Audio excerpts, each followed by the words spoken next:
안녕하세요. 리더스 다이제스트를 읽어드리는 다시 이슬입니다. 이번에는 1988년도 2월호를 시작하겠습니다. 재미와 감동이 가득한 내용 전해드리겠습니다. 평범한 사람들의 꾸밈없는 이야기로 가득한 잡지. 김동훈. 극단 실험극장 대표 연극인. 첨단 문명 시대를 살아가는 현대인들은 정신적인 불균형에서 오는 질환을 앓기 쉽다. 이 가운데서도 대화의 단절에서 비롯되는 상호 이해의 부족은 날이 갈수록 심화되어 가는 것 같다. 슬플 때 같이 슬퍼할 줄 모르고 기쁜 일이 있을 때 기쁨을 나눌 줄 모른다면 이는 진정한 삶의 가치를 모르고 사는 셈이다. 인간 상호 간의 교감 속에서 행복을 발견할 수 없다면 그것은 바로 인간성 상실의 징후라 할 것이다.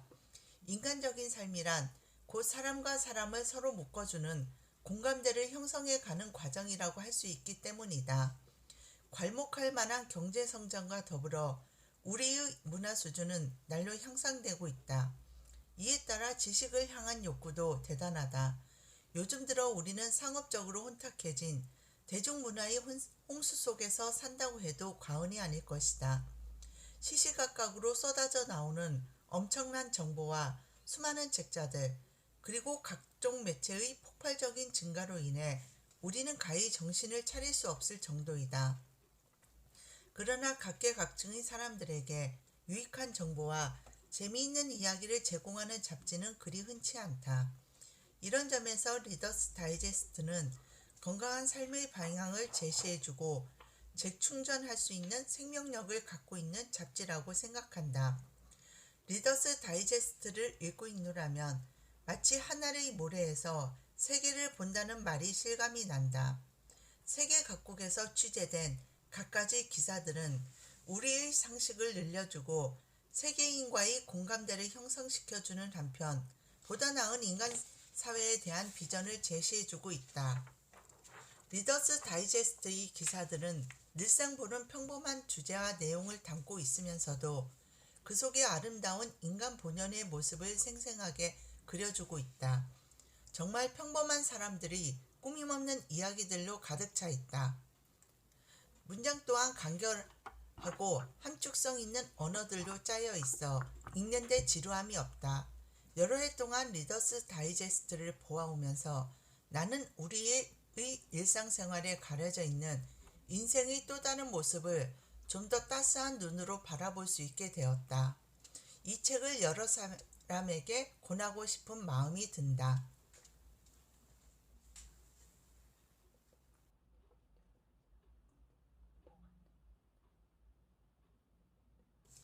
경매장에서 일어난 일.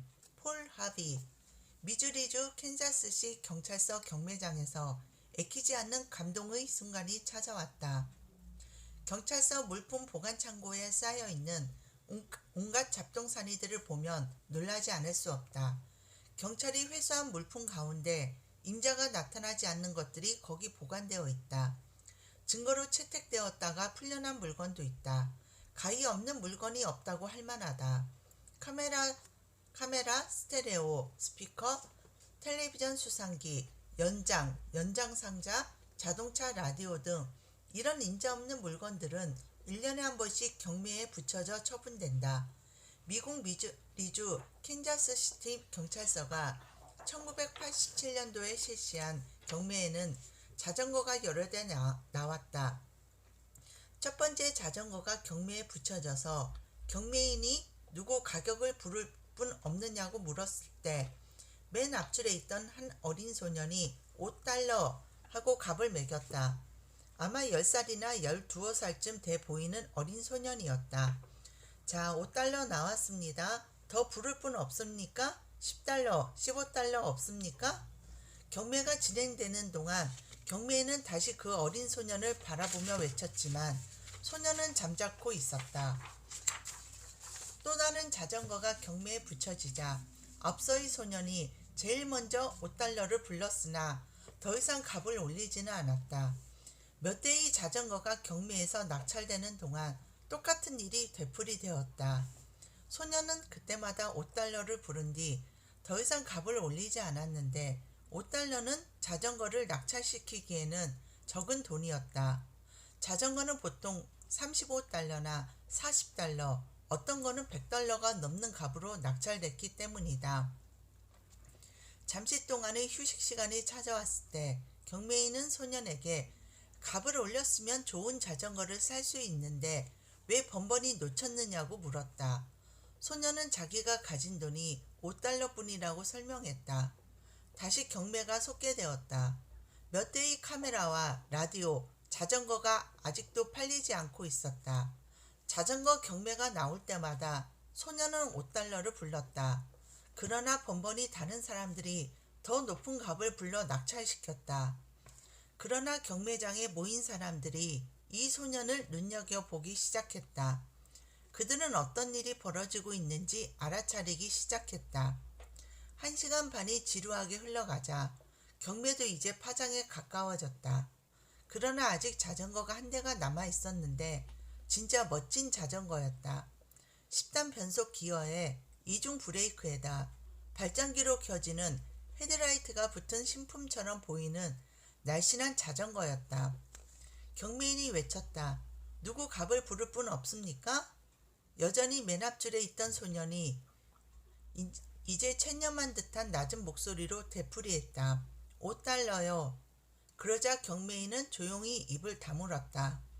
더 이상 경매를 진행하지 않고 그냥 조용히 서 있었다. 손을 드는 사람도 없었다. 아무도 값을 올려 부르지 않았다. 이윽고 경매인이 입을 열었다. 낙찰됐습니다. 반바지를 입고 운동화를 신은 저 어린 신사에게 5달러에 팔렸습니다. 경매장에 모인 모든 사람들이 박수를 쳤다. 세상에서 아마 가장 멋진 자전거의 값을 치르기 위해 땀에 젖은 손안의 꼬깃꼬깃 구겨져 있던 5달러 지폐를 내미는 작은 소년의 얼굴에 환하게 피어나는 웃음은 아마도 이 세상에서 가장 밝은 광경일 것이다. 짧은 글입니다. 세계 최대 호텔 및 요식업체를 소유하고 있는 포티경이 아들 로코에게 한 말. 내가 지금 하는 말은 5천년 전에도 옳았고 5천년 후에도 옳을 것이다. 사람은 모름지기, 청결과 정직, 품위 있는 언행, 다른 사람에게 대한 존경심, 공손한 마음가짐, 예의 바른 태도, 그리고 성실성을 갖추어야 한다. 이와 같은 것들은 아무리 시대가 변해도 옛말이 될 수가 없다. 찰스 포티 자서전에서. 짧은 글입니다. 성급함은 우리들의 모든 기쁨을 망쳐놓을 뿐 아니라 행복이 무엇인지 깨닫지 못하게 한다. 항상 행복이 얼마 안 떨어진 곳에 있다는 막연한 생각 때문에 성급해진다. 그 행복을 잡기 위해 우리는 앞뒤를 가리지 않고 달려가고 싶어 한다. 그러나 행복이란 아이들이 차고 다니는 공과 같은 것이어서 발에 닿기만 하면 이내 차버리고 만다. LB.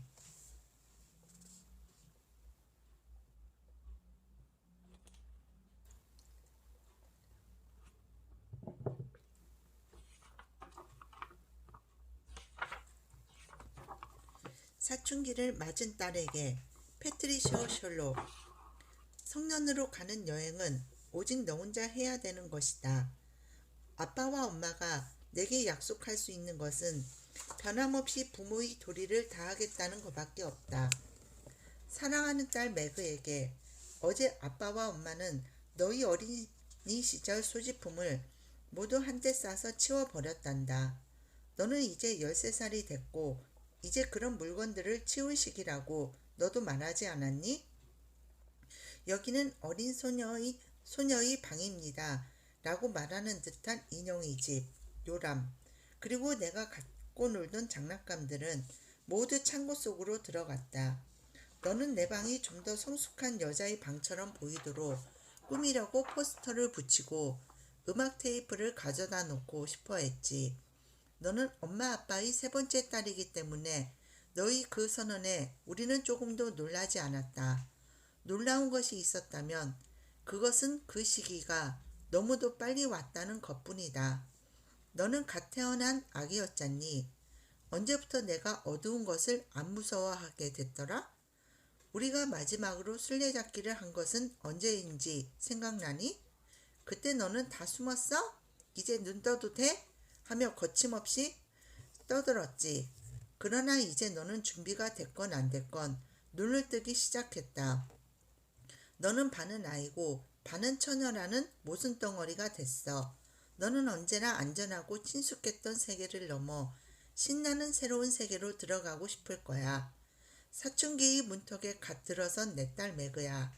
무슨 말인지 알겠지? 너는 앞으로 몇 년 동안 아빠와 엄마가 유행이나 세련에 관해서 얼마나 모르고 있는가를 깨닫고 놀라게 될 것이라는 뜻이다. 앞으로 우리가 좋아하는 것을 내가 싫어하는 경우도 있을 테고, 엄마 아빠가 내 친구들과 잡담을 나누다가 너를 거북하게 만들 경우도 생길 것이다. 그리고 우리가 너의 행동을 금지하면 너는 다른 10대 아이들은 그런 행동을 하는 것이 허용되어 있다는 사실을 재빨리 상기시킬 것이다. 그 결과 너는 때때로 엄마 아빠를 세상에서 가장 우둔하고 비열하며 공정치 못한 부모라고 여길 때도 있을 것이다. 그래도 우리는 괜찮다. 아빠 엄마는 내가 우리를 좋아하지 않는다 해도 개의치 않을 만큼 너를 사랑하니까. 때로는 내가 너무나 졸라대서 지친 나머지 엄마 아빠가 그래 좋다 내 맘대로 해라고 말할 경우도 있을 거야. 그러나 우리는 부모가 돌보지 않은 아이들이 어떤 지경에 빠지는지 생각할 때마다 섬뜩한 기분을 떨쳐버릴 수가 없단다. 인생은 신의 선물을 돌보아 키우는 것이며 부모가 할 일은 바로 이 돌보는 것이라고 믿는다는 점에서 아빠와 엄마는 구세대라고 할 수 있겠지. 때때로 부모 노릇하기가 매우 두렵다는 생각이 들 때가 있는데 이는 자식들을 어른의 세계까지 데려다 줄 수 있는 방법이 없다는 것을 깨달을 때다. 부모가 자식들의 손을 잡고 소녀 시절에서 성년 시절까지 함께 갈 수 없기 때문이다. 성년으로 가는 여행은 오직 너 혼자 해야 하는 것이다. 우리가 내게 약속할 수 있는 것은 변함없이 부모의 도리를 다하겠다는 것밖에 없다. 내가 우리를 떠나기를 바랄지라도 아빠와 엄마는 길잡이가 되어주고 경험과 충고를 이야기해 줄 수는 있다. 그러나 듣고 안 듣고는 내게 달려있다. 그리고 내가 선택한 것은 내가 책임져야 한다. 어떤 때는 어서 빨리 어른이 됐으면 하고 조바심이 생길 것이다. 매그야, 고지 들리지 않겠지만 엄마에게도 그런 시절이 있었다. 13살이 된다는 것은 완성의 길로 들어섰다는 것을 의미하는 일종의 약속이다. 내 장래에는 이루어지기를 기다리고 있는 꿈이 있고 만나야 할 새로운 사람들이 있으며 바로 가까이에서 손짓하고 있는 자립생활이 있다. 여기서 내가 명심할 것은 이 모든 일이 하룻밤 사이에 일어나는 것이 아니라는 점이다.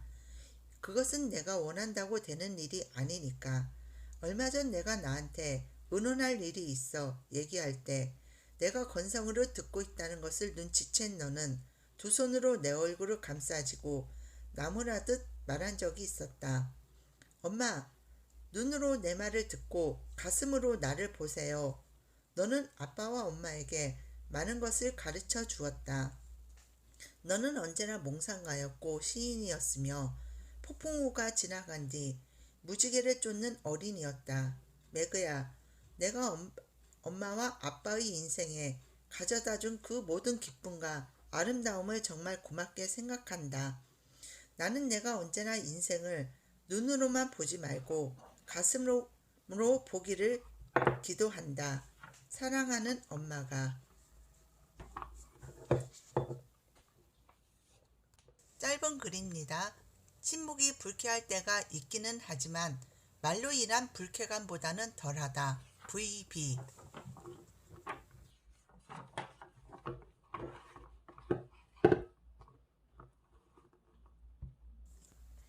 미국 만화경. 어느 날 집에 들어가 보니 집에서 기르는 개가 얼굴에 온통 하얀 분가루를 뒤집어 쓰고 있었다. 주변을 둘러보니 빈 약병이 마룻바닥에 뒹굴고 있길래 재빨리 약물 중독 응급치료소에 전화를 걸었다. 방금 우리 집 개가 제산제를 무더기로 먹었는데 어떡하죠? 당직 의사는 직원들과 한참 의논을 하더니 낄낄대고 웃으면서 이렇게 대답하는 것이었다. 저희들 생각 같아서는 개를 데리고 나가서 양념을 아주 맵게 한 멕시코 음식을 사 먹이는 게 좋을 것 같은데요. 씨씨.